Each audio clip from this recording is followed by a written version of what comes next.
Sumainyo ang Panginoon. At sumayo rin. Ang mabuting balita ng Panginoon ayon kay San Mateo. Papuri sa iyo, Panginoon.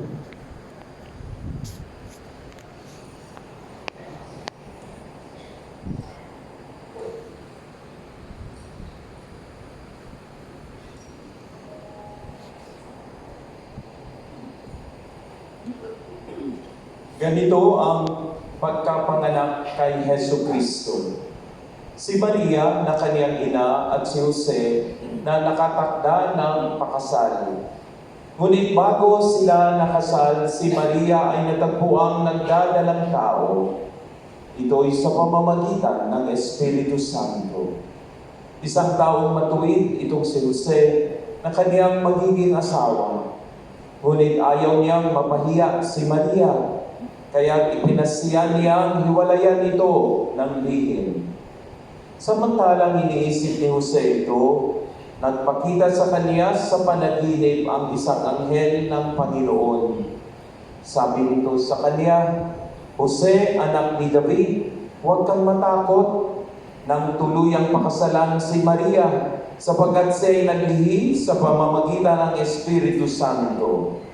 Manganganak siya ng isang lalaki at ito'y pangangalanan mong Jesus, sapagkat siya ang magliligtas sa kaniyang bayan sa kanilang mga kasalanan."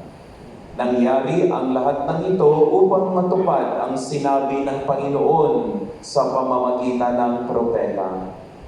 Maglilihi ang isang dalaga at manganganak ng isang lalaki at tatawagin itong Emmanuel. Ang kahulugay, kasama natin ang Diyos. Nang magising si Jose, sinunod niya ang utos ng anghel ng Panginoon. Pinakasalan niya si Maria, ngunit hindi ginalaw ni Jose si Maria hanggang sa may panganak ito, ang isang sanggol na lalaki na pinangalanan niyang Jesus. Ang mabuting balita ng Panginoon. Pinupuri ka namin, Panginoon Jesus.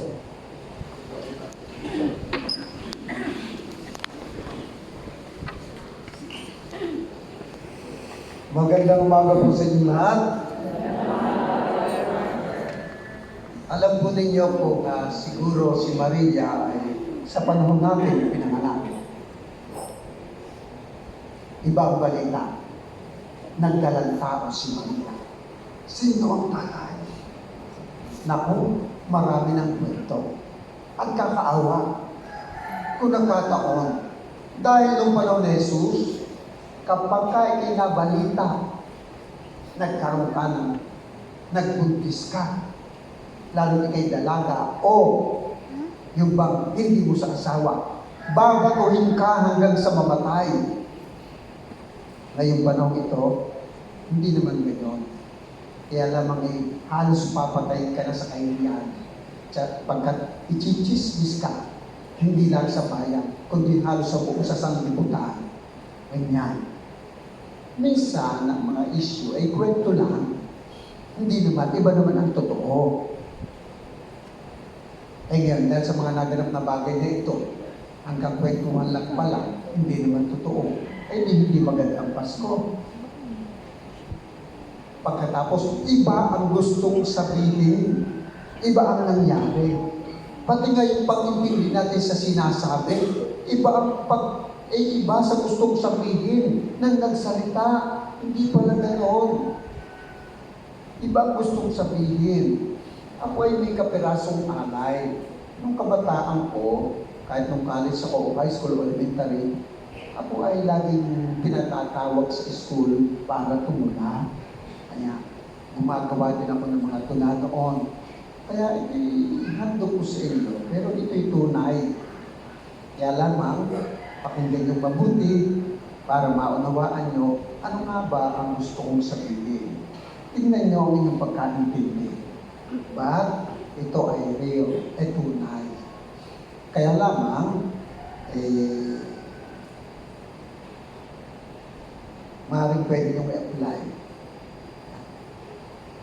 Ito po ako. Ito po ay isang tula. Siguro doon sa mga nanay, magustuhan. Dahil ako isa sa mga balagtasan, mga ganyan, panahon ko. Ito ang pamagat. Huwag natin lagyan ng pamagat para mas manghula na lang kayo. Paggising sa umagay, ikaw na ang hanap. Pilit sinasamyo, bagmut halimuya. Tila kakulangan kung di ka makakham. Umagay kay saklap kung di ka maakam. Kapag kita'y minamasdan sa diwa kong mapagmahal, ako'y natutuksong ikaw ay matikman. Lalapat sa labi ko at ikaw ay hahagkan at pilit dadamhin init ng iyong laman. Sa aking pagsamuyot, madama ang linamnam para akong baliw na tatakam-takam. May ligayang hatid. Tila tumatagos sa buto ko't laman. May ligayang hatid na di malimutan. Tila ako'y baliw na sa'yo ay nasanay, na laging nagnanasang ikaw ay matikman. Di na mawaglit sa diwa't isipan, hatid mong ligayan, walang kamatayan. O anong liwaga ang hatid mong tunay, tila magsingiro na magkaulayaw. Sa init mong hatid, sa aking kalamnan, nilig ko'y mapapawi, lamig ay mapaparang. Salamat sa iyo, o sintang minamahal, na kahit sandali, init mo'y natikman, di kalilimutan habang nabubuhay, hatid mong ligaya, kahit kape ka lang. Kape lang po yun. Pag-isip ko sa umaga, ako nagkakape, pagkatapos kumain, bago ko bumaba, nagkape ako. Pagkatapos ko ng tanghalian, ako po'y nagkakape. Pagkatapos ko ng hapunan, ako'y nagkakape. Paborito ko, kapeng barako, walang asukal. Sa halimuyak pa lang, ikay mabibighani na. Katakam-takam, init, kaya lamang, anong inyong kahulugan? Kung hindi ko sasabihin kape, pag-gising mo sa umaga, ikaw na ang hanap, sino minahanap ni Father? Diba? Pilit sinasamyo, pangumot. Yan. Lalapat sa labi ko. Tasa po iyon. At ikaw ay hahagkan. Wow. Tila magsingiro na magkaulayan. Ano gusto kong sabihin ito? Maraming pamilya ang nawasak. Dahilan sa kwento, dahil sa narinig na, iba naman ang nangyari, iba naman ang gustong sabihin. Oo, kakaawa. Hanggang ngayon ang iba, sugatan ko ang dibdib. May sugat sa puso, nalamatan ang pagsasama. Pero alam nyo, mga special request, kalimutan na yun ang nakaraan. At kung sakali man, sana, ano nga yung kayo ay magdilang anghel. Ano ang dilang anghel? Katulad na naganap kay Jose, pagpalagay natin si Maria. O, tingnan natin ito. Nagdalang tao. Si Jose, anong sabi? Plano niyang buwalayan. Pero kung di po nga pinanang si Maria sa panahon natin, nako, himao na pa kay Jose. Ang iba nako, buntis man si Maria. Sino kaya ang tatay noon? Iba't iba ang ating kahulugan. Hindi nyo alam pala, Espiritu Santo, tagapagligtas. Ngayon, kung anak nyo ang magkaganyan, ako, ang anak ni sister, patay tayo na. Taga-simbahan pa naman. Ako. Alam niyo ba kung sinong tatay? Baka naman yung super big time. Ako. Kahit na, sabi ng iba, hindi naman tama yun. Yung tunay niyang mahal. Pero, paano ang ibig sabihin ng dilang anghel? Kasi parang anghel de la Monia, yung bulong na yan Nako, yung ano naku yan dapat kasi yan kakaawa naman ang anak mo, nag-aaral pa. Anong dapat natin gawin? Dapat sabi ganito, gawa ng paraan. Nako, anghel de la Monia. Oo, dapat sana katulad ng anghel. Ang iyong anak, yan ang iyong pag-asa, yan ang magbibigay siya ng bukas, yan ang magbibigay siya ng saya. O, di ba? Nung una, nagagalit ang magulang, nung makita ang kanyang apo, sa ngiti pa lang ng apo, ay hindi nako, panalo tayo. Kaya po yan, huwag kayong magkakamali. Kahit pa nga, ikaw anak, kahit magtrabaho sa malayo, basta iwan mo sana nga yung apo. Kita niyo, ganun yan. Ito nagbibigay sa atin, nagbibigay sila. Pero, isang nasisira tayo dahil sa chismis, negative ka agad. O tingnan niyo pagsasama ng mag-asawa, nadapa si Mister, pagpalagay na. Ang sana ang nasa street, kayong lahat ay magdilang anghel. Tulungan mo, Mister, mo makapamang, nadapa yan. O, tulungan mo siya. Nasaktan ka lang. Pero may mas maraming masasaktan. Ang mga anak mo paano na masasaktan din. Di ba ikay masaktan katulad ni Jesus na tila na pa ako sa krus. Pero, kaligayahan naman ng pamilya, kapakanan ng lahat. Pagka nadapa, huwag mo nang bubungangaan na parang Carmelite ang bibig mo. Sa halip, tulungan mo siya ibabang, baka kasi mapalaot pa, hindi mo na mahagit. Ngayon, kung pagbibigyan ng pagkakataon, sige na nga, basta. Okay. Hindi ang ganda ng pagsasama. Meron nga nagdilang anghel, inayos, pati sa pamilya. Ay, ikaw, nakinig ka ba sa anghel? Katulad ka ba ni Jose? Nakinig, inasakaso, inalinya. Ay, ang puso mo'y punong-puno pa na nakita at galit at pagdududa.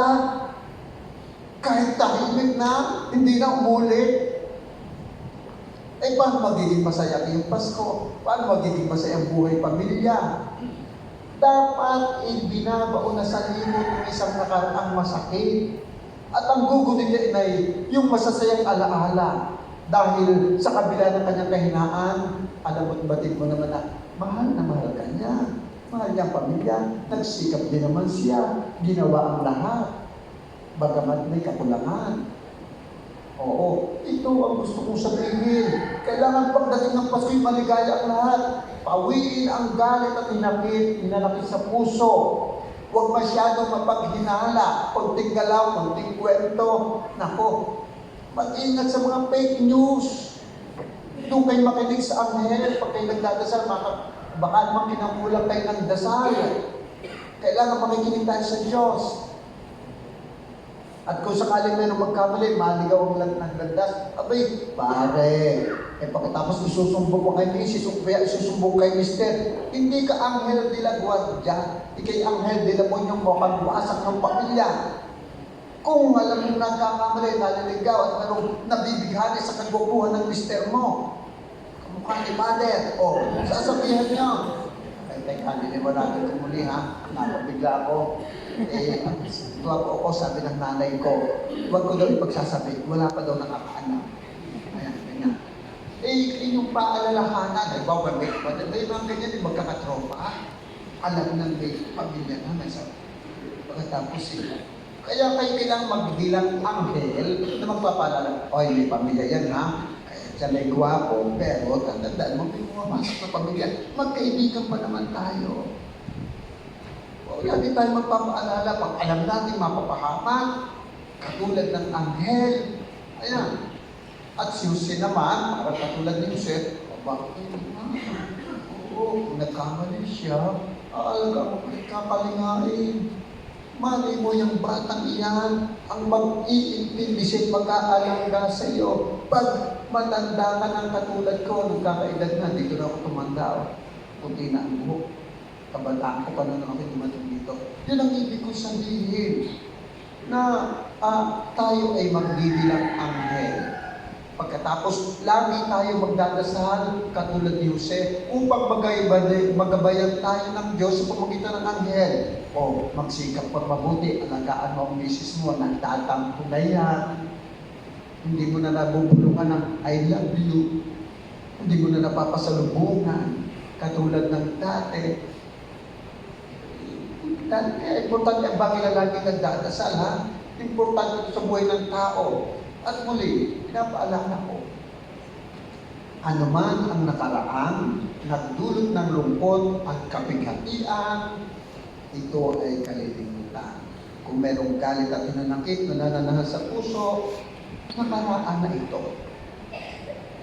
Ika na forgive and forget. Pagkatapos, anong pwedeng buhayin sa alaala? Yung panahon masaya, yung nakita natin nagpapatibay sa relasyon. O meron pa ako lagi na ano din eh. Pag ako sinasabihan ng mister, Father, nagbago na kasi ang misis ko, nag-iba na siya. Bakit? Hindi na po niya ako na ipagtitimpla ng kape katulad ng dati. O ipaalala, inyong ipagtitimpla ng kape, maliit na bagay, ito'y nagbibigay ng alaala na malasakit at pagmamahal. Magkape ka muna. Opo, kailangan yun. Maliit na bagay kasi po nakakapag-alala dahil sinasanay siyang ipinagtitimpla niya ng kape, tapos bigla kayong tumigil, baka maghanap na ng ibang taga-timpla ng kape. Oo, kaya yun ang nakakapag-alala. Kaya ibalik yung dati, kahit maliit na bagay na nagbibigay sa iyo at sigla. O muli pinaalala ko, ilibing na sa limot ang nakaraang nagdulot ng sakit sa dibdib, ha? Alagaan ang pamilya, dinigin o alagaan ng pagmamahal at pag-asikaso at yung mga dating masayang araw, yung dating ginagawa, at go together katulad ng dati para huwag may balik ang saya. Kaya upang ang ating Pasko ay masaya, ilang panahon lang naman ititigil natin sa mundo. Give the best. Give the best. Para pag tayo ay pumanaw na, si Papa, si Mama, nang nabuhukay pa yan. Ganito ang sakripisyo niya at malasakit at pagmamahal. Eh pagkaganyan na lang yung ganyan ang ating Paskong darating, di ba? Sama-sama ang pamilya, nagbabahalan. Kahit kabilang, masaya naman. Huwag lalo bibigyan ng masamang kahulugan. O, mga kapatid, naway maranasan natin lagi ang kapayapaan at pag-ibig ni Kristo.